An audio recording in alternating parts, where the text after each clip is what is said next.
Is JMU college football playoff bound? It's Locked On Sunbelt.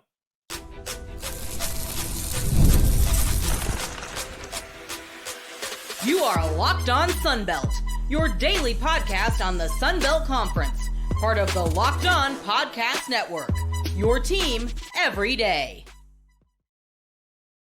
All right, good morning, everybody. Dave Schultz, Locked On Sunbelt, your team every day. Sorry about the tardiness of the episode, but it was a long day and a long night, and this wasn't going to get in bed until 1:30, so we figured we get to bed, get up bright and early, and or early-ish anyways, and post the podcast. We'll get to the college football playoff talk in a little bit, and I'm not sure if I spell it out correctly, but I think some schools just have some unrealistic expectations, right? I mean, there are just too many Power 4 schools to everybody get into the playoff, but then you have teams like Vanderbilt and Indiana in there, and people are like, why can't we do it? We're Florida. What are we doing? All right, so let's talk about that second half last night. We'll talk about the game, JMU and Texas State. It was an interesting football game. It really was, because it didn't look like Texas State showed up, and then JMU allowed them back into it as they were up 14-0 and calling a reverse flea flicker. I don't know what they were doing, right? That, not like inside your 20, and you get a couple first downs. You want to do that around the 40, that's fine. But then Barnett throws it. He's to the left of the pocket, throws it back across to the right, picked off. All right, so poor decision by Barnett, and Texas State takes advantage, goes in for the touchdown. But that didn't stop that's all Texas State could do. I'm not sure they got a stop outside of the first drive. Let's see, and the last drive in the half, because they scored a lot. Let's see here. James Madison punted. They got an interception off the hands of Bo Sparks, but went 3 and out. TD, interception, TD, punt. So they only made them punt twice, and they got the fortunate interception. And so Texas State's defense was just no match for JMU's offense. All right. And that was in the first half. That was in the first half. A couple of errant throws by Barnett. They said the winds were gusty because he missed badly. He missed 2 open receivers. Not that they would have been huge gains, but they were not close to being caught. And so that's why JMU went 3 and out. All right, to begin with. But it's 14-7 after the interception, and JMU goes down and scores a touchdown. Makes it 21-7. Texas State comes back with a field goal, makes it 21-10. And then boom, bada bing, it's 28-10. They did get a touchdown in there, making it 28-17. And then they got a stop towards the end of the half, and they got a field goal. And so we got a football game. It's 28-20 going into the second half. Yeah, that did not last very long. It took me, by the time I uploaded my halftime recap to Twitter /X and YouTube, they scored. JMU scored on the second play of scrimmage in the second half. And, I mean, it was less than a minute, right? It was a 74-yard touchdown to Nick Giannaro. It said 76. I'm sorry. 76-yard touchdown. And it was 35-20. Now, can Texas State respond? No, interception. And then JMU puts in another touchdown. Texas State throws another interception. It's another touchdown. And when they fumbled on the kickoff, and it's already 49-20, I'm going to bed. All right, I'm going to bed. But 2 things happened. A, they didn't get the fumble, and wanted to see what's going on with Bobby Crosby, and hopefully he's okay. All right, we'll see if we can get an update later today. Carted off the field, and this just kind of stinks, trying to come back and play a football game like that, right? We sometimes forget these are college kids having their whole lives in front of them. Forget about NIL or the NFL. You just want them to be relatively healthy when they graduate college. And so that kind of put a lull on it. But at that point in time, I figured we're just going to get a lot of running. We're not going to get a whole lot of passing. All right. There was a Holden Gurnier sighting. And we didn't see, surprisingly, Matt Sluka. J.C. Evans came in for JMU. And I will say, right before Crosby got hurt, because there was like 20 minutes left and it's a blowout, why is Barnett still in the football game? You just don't want something crazy happening, right? And you don't even have to get hit. Syracuse quarterback injured himself just making a cut. End of the Syracuse season, as it turns out. And so you got to get him out of there. I think he left him in there a little bit too long. But nonetheless, JMU was spectacular. Again, 4th consecutive shutout in the second half. That's impressive. All right. Going back and forth with the Southern Miss guys, that they kind of play soft in the first half and tighten up things in the second half. Well, apparently JMU is doing the same things. Let me see what was first half defense comparison, because it's amazing. Let's see here. If we got half cubes. In the first half, Texas State had 278 yards. 278 yards. They had 74 in the second half. 74. Right? JMU is the only school in the nation not to give up 300 yards in a game. They almost gave it up in the first half. And then they said, enough of that. It was 74 yards. I mean, that's impressive. What can you do about that? That's really good. And remember, this is on the road. That makes it even more impressive. In terms of those second half shutouts, the Cajuns were one. Is that where it started? Let me see here. Because I thought it was 2 in a row. I thought it was just ODU. But it started with Georgia State. Georgia State fell behind, got ahead actually, 7-0, and JMU wasn't playing very well. Did win the ball game with a couple of touchdowns in the second half, 14-7. All right, Cajuns, remember, had that chance to go up 17-7 instead of kicking a field goal. They went for it. They did not get it. They did not score again in the second half. They lose 24-14. And it was those two games that were like, what's JMU doing? Right? We were kind of confused because JMU wasn't playing all that well.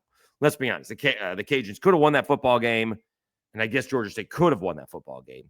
But they didn't. So JMU survives. Winning games that maybe you should lose, sometimes that is even more impressive. But they've just dominated the last 2 ball games, and especially in the second half, right? They gave up 20 points to JMU or to Texas State and then 0. And they gave up 27 points in the first half to ODU, although that was not on the defense, some of that. And they've given up bupkis in the second half in the last 4 ball games. You're going to win a lot of games when you don't give up any points in the second half. All right. Should be noted, as I mentioned with the Southern Miss guys, Dave Aranda did the same thing. Go back and watch LSU's national championship season. And outside of maybe Kyle Trask and Florida and Auburn, the defense was just not very good in the first half. And then they figured out what the other team was doing and then shut it down in the second half. They were really good second half defensive club. All right. And despite all the offense getting all the glory, the defense really turned it up in the second half. And that's what JMU has done here in these second half. All right. The last month. All right. PFT commentator goes, he got arrested more in Harrisonburg than JMU has allowed points in the second half so far in October. That's impressive. Funny and impressive. All right. Let's take a timeout. Let's talk about JMU's college football playoff chances. They don't seem to be very good right now, but some of these teams are playing each other. We'll talk about that when we come back. Let me first tell you about Mazda.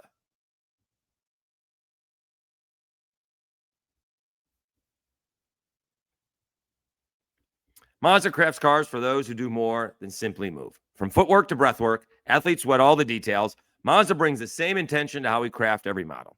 You can feel Japanese craftsmanship in every detail, from the metallic accents to the available Napa leather upholstery. You can make everyday drives feel like anything but. From smooth handling to intuitive controls, with all-wheel drive standard in every crossover SUV, you can drive with confidence through almost any season. Like our players, we sweat every detail, because when you make every move count, impossible becomes irrelevant. Mazda, move and be moved.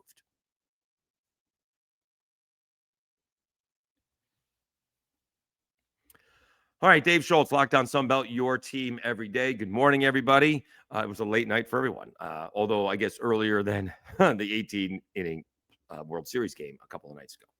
All right, can JMU get to the playoffs? All right, first of all, they're not even ranked. They're in the also getting votes category, okay? And a lot of that has to do with not beating Louisville, a game they probably could have won, if not should have won. And here's the difference. When you get to be, and we've talked about this, when you get into the rankings at 25, 24, and you just keep on winning, and everybody above you is playing each other and losing, you just keep on moving up. And then you blink, and all of a sudden, you're 13th or 14th, or maybe more, right? Maybe they go down a spot because they almost lost to Georgia State. Maybe they go down a spot because they almost lost to the Cajuns. But they would have jumped a couple of spots after their thrashing of ODU, right? They would jump a couple spots this week after their thrashing of Texas State, and everybody's watching that game. I woke up and my timeline on Twitter was maybe JMU's the real deal. All right. Now, you got to take what Texas State is doing into account, but nonetheless, unfortunately, now Texas State's 0-4 in that. Trying to make excuses for Texas State because they have some close losses. They did not have close losses. All right. Maybe they are checked out of the Sun Belt. I don't know. They do not look very good, particularly good. But that's the problem, is that the Sun Belt doesn't look particularly good. What do we have? 4 goodish teams in the Sun Belt? Maybe 5. All right. Marshall took a little bit of time to get going, but they're playing well. JMU is 2. All right. Troy and Southern Miss are 4 and 5, and Arkansas State is hot. Isn't that about it? Do we have another? Honestly, do we have another school that is any good? And that, unfortunately, is hurting. That, unfortunately, is hurting the Sun Belt, right? ODU, I wouldn't say it's crashed and burned, but obviously came back with a nice win over App State, but not helping.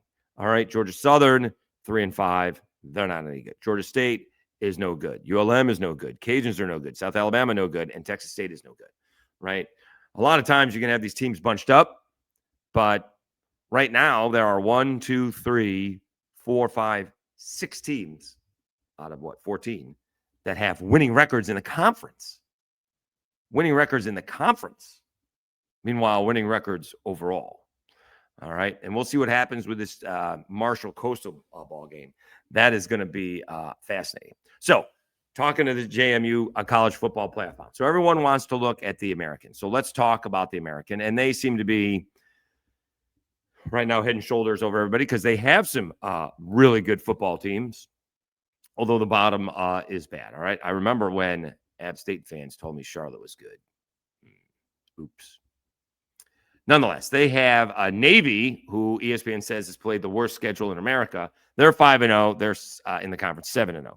Tulane, 6-1 overall. Their only losses to Ole Miss. It wasn't a particularly close loss. All right. Memphis is good, right? They beat South Florida, but they have a bad loss against UAB.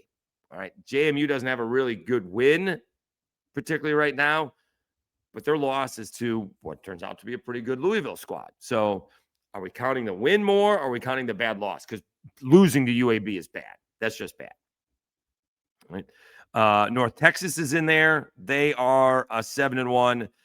They got blown out by South Florida, but South Florida has 2 losses. Now, South Florida has a couple of nice wins. Shocked everybody when they destroyed Boise State and slipped past Florida. When Florida missed a field goal, or when maybe they made a field goal. All right.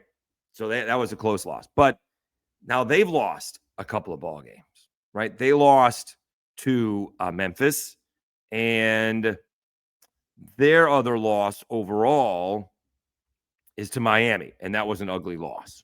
All right. So that's an ugly loss. and they got 2 losses. I can't imagine that they are going to be considered for the playoff. I can't imagine that being the case. And then you have a Tulane in there. We went through that. And so those are the 4 teams. I'm not sure if North Texas is going to qualify. But they're 7-1. All right. And their losses to South Florida. All right. And so this is all going to play out because Navy, for example, is playing. I mean, Navy, we're going to find out about Navy. They're at North Texas, at Notre Dame, South Florida, Memphis, Army. I don't know if they're going to win another football game. They could lose all those games because Army's pretty good too. So I don't think we have to worry about Army. We don't have to worry about Navy. Tulane's a big question. All right. John Summerall with all the, I won't say rumors, but all the news circulating around him. All right. They're at UTSA. That's not going to be easy. They're at Memphis. Obviously, that's a big showdown. Florida Atlantic, Temple, Charlotte. So they got 1 big ball game left, maybe 2 if you're counting UTSA. Okay. So Memphis could be in the driver's seat, but they have a really bad loss to UAB. All right. And then again, South Florida's got 2 losses, but they got the nice wins to begin with. They did get blown out by Miami, and they lost at Memphis. So they should be eliminated. So we shall see. All right. But JMU certainly put their best foot forward when they blew out Texas State in the second half, and really quickly. It wasn't like it was in the fourth quarter. It was mostly in the third quarter. There was 20 minutes left, more than 20 minutes left to go in the ball game, and I said they could be pushing that 63 that they just scored, right? Especially after they got that fumble, but it was targeting. So I think it's still a long shot. I did have somebody say if JMU runs the table, goes 12-1, Keith Gill should get fired. I'm not sure how that's Keith Gill's fault, And we can blame the commissioner on some things. I can't blame the commissioner on Georgia Southern being bad, the Cajuns being bad, South Alabama being bad. That's not on the commissioner's fault. So that's not helping it. But we still got a long way to go. You got JMU and Marshall next weekend. That's going to be good. Would have been nice to be this past weekend when I was off, but that's going to be a big ball game. You got Southern Miss at Arkansas State, which is a big ball game. And, of course, eventually you'll have Troy and Southern Miss. And Arkansas State's playing both of them. So we still got a long way to go for all of this. But certainly JMU have put themselves on the map to be considered for the college football playoff. All right. And I think that's big. Getting there, sometimes when you're in the Sun Belt, you have to beat the Louisville team that you didn't, because they'd certainly be a top 15 team by now, being undefeated, and maybe a top 10 team being undefeated. All right, let's talk about these unrealistic expectations that these schools have. I think I went on a 15-minute rant and didn't really get to the point. We'll talk about that right after I tell you about Peloton.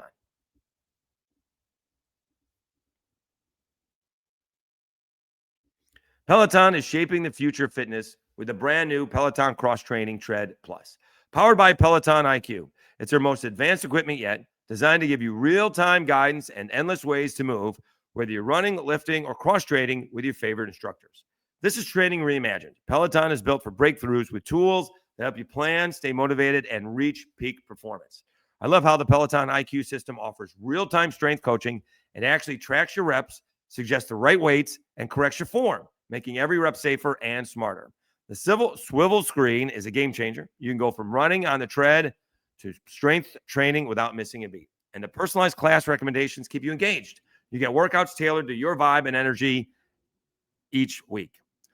So let yourself run, lift, flex, and push forward. Explore the new Peloton Cross Training Tread Plus today at onepeloton.com.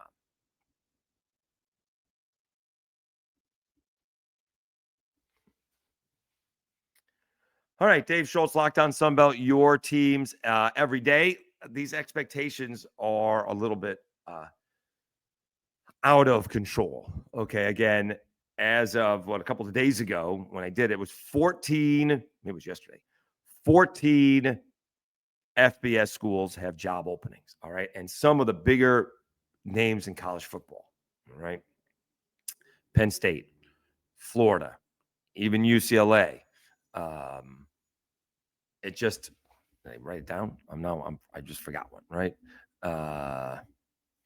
And so it is going to be a race to find out who is going to get these big jobs. And I saw Bomani Jones say, okay, so you got Penn State, Florida, LSU. That's what I was forgetting. Arkansas, even Oklahoma State and Virginia Tech are nice jobs. Oregon State used to be an okay job. It's not anymore. And they have Colorado State, UAB, and Kent State. All right. And we're still expecting Kentucky and maybe Auburn among those. Okay. And then if you get John Summerall to jump, then you got Tulane. And sometimes guys like John Summerall ruin it. And I joked with him, he ruined it for everybody else in the Sun Belt because John Summerall came in and twice won Sun Belt championships. All right. Mostly with someone else's kids. Right.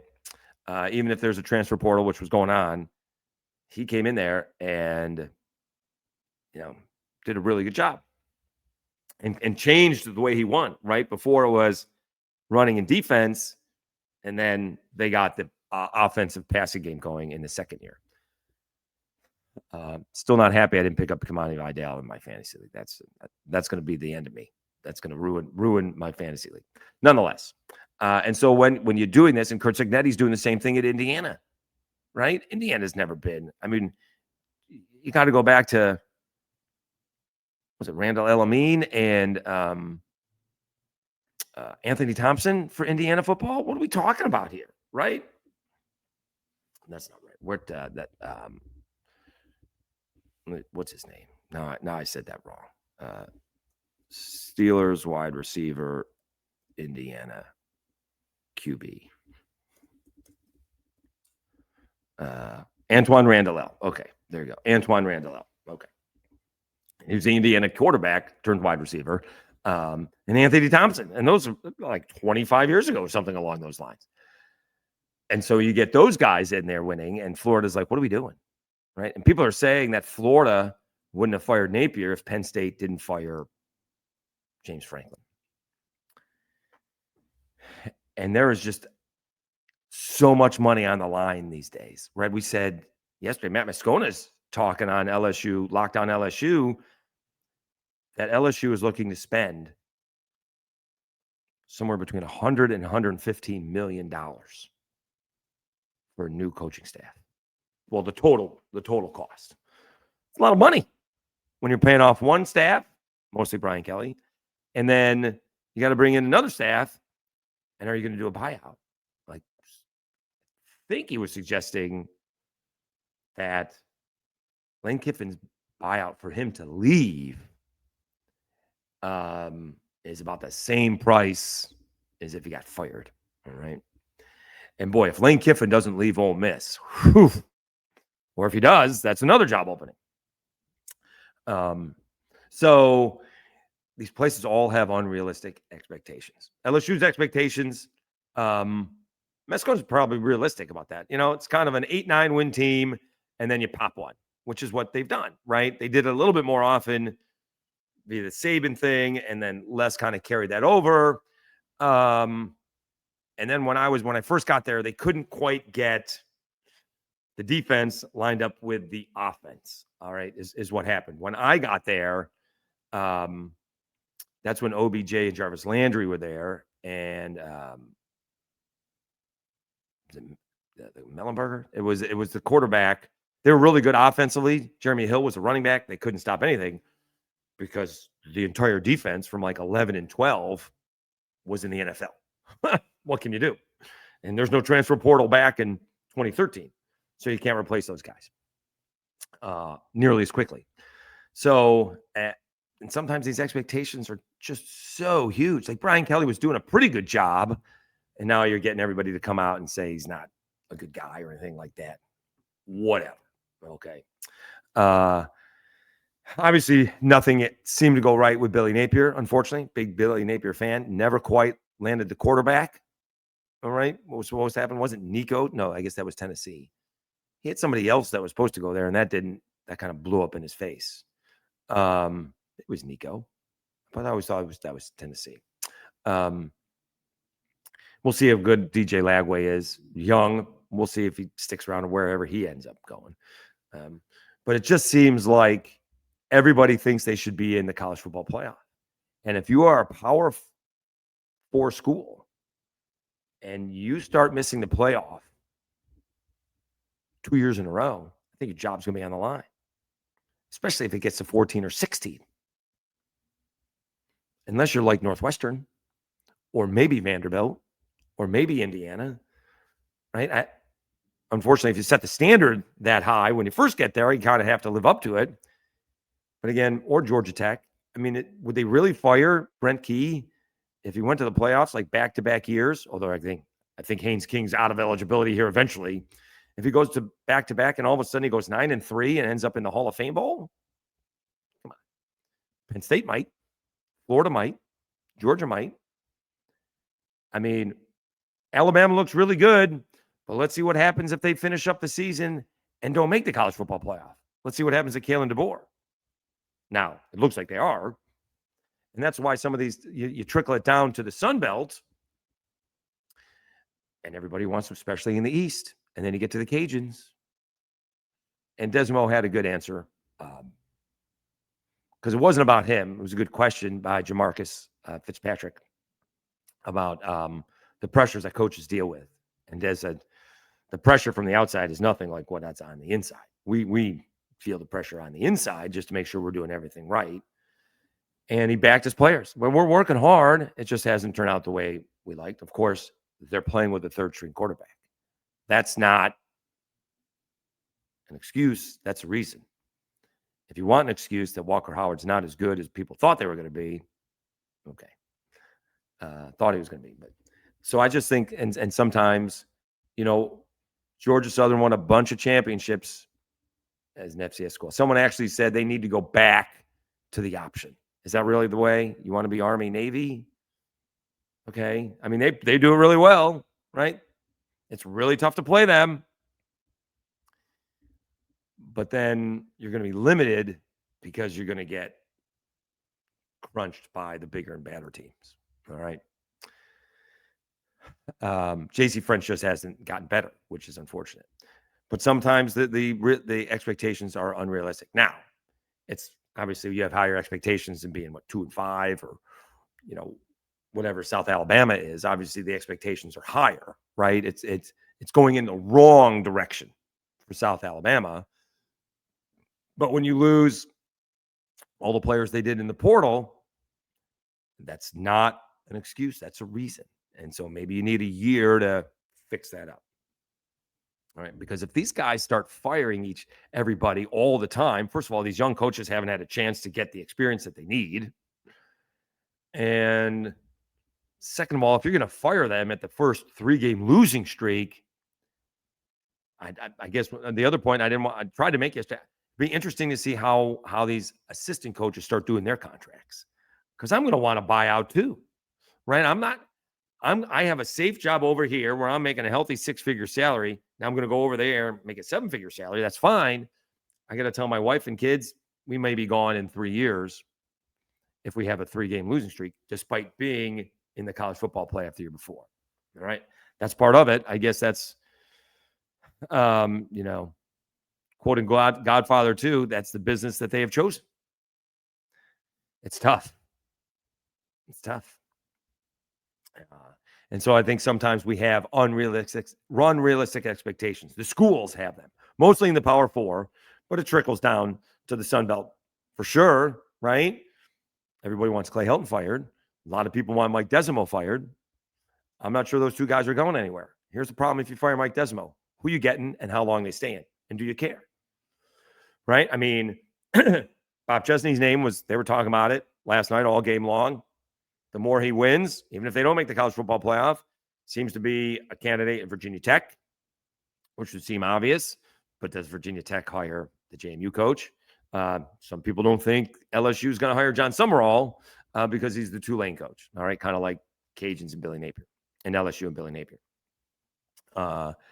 And then, if Southern Miss comes and wins a Sun Belt championship, is Charles Huff gone, right? And Southern Miss fans see that as a fait accompli. If he comes in and wins and does what he did last year at Marshall and does it here, we'll deal with that. All right. Maybe you get an assistant to stay behind, or we'll see what happens there. All right. But sometimes expectations are unrealistic and it is really difficult to deal with. I guess that's why they're paid all that kind of money. But you have a bad week, you have a bad 2 weeks, you have a bad 3 weeks, and you're gone after a decade. Maybe they just decided James Franklin couldn't win a national championship, but he wins a lot of football games. Careful what you wish for. Just careful what you wish for is all I'm saying. All right. Because the next guy, again, maybe the next guy comes in, say they let Desmo go, which I don't think they will. I don't think he's going anywhere.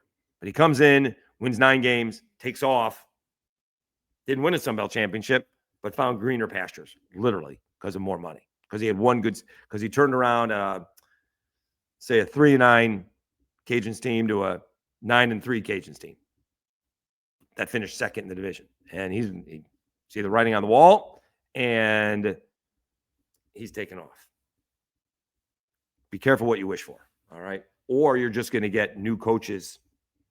Guess the end result is you could get new coaches like the players every 3 or 4 seasons. And that doesn't talk about building culture.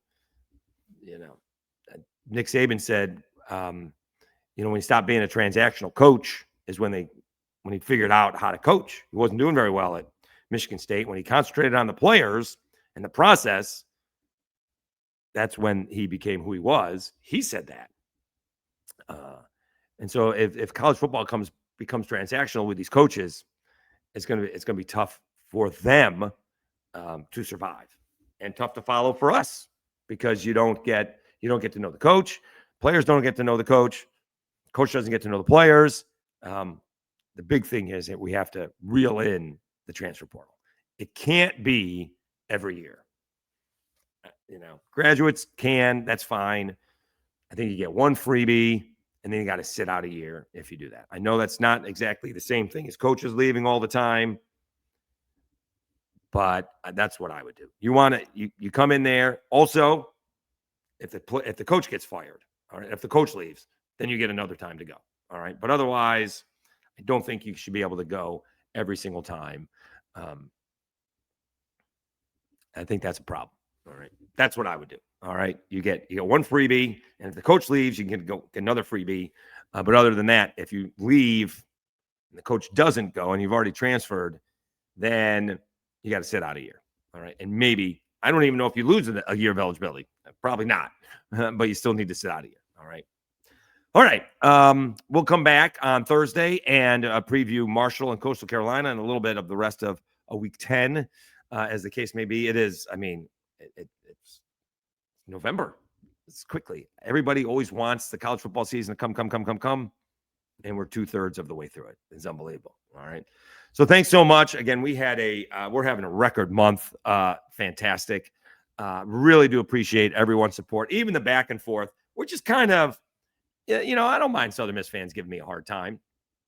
Every time they show how much interceptions they have, they like to point to me, well, we can't be all that lucky.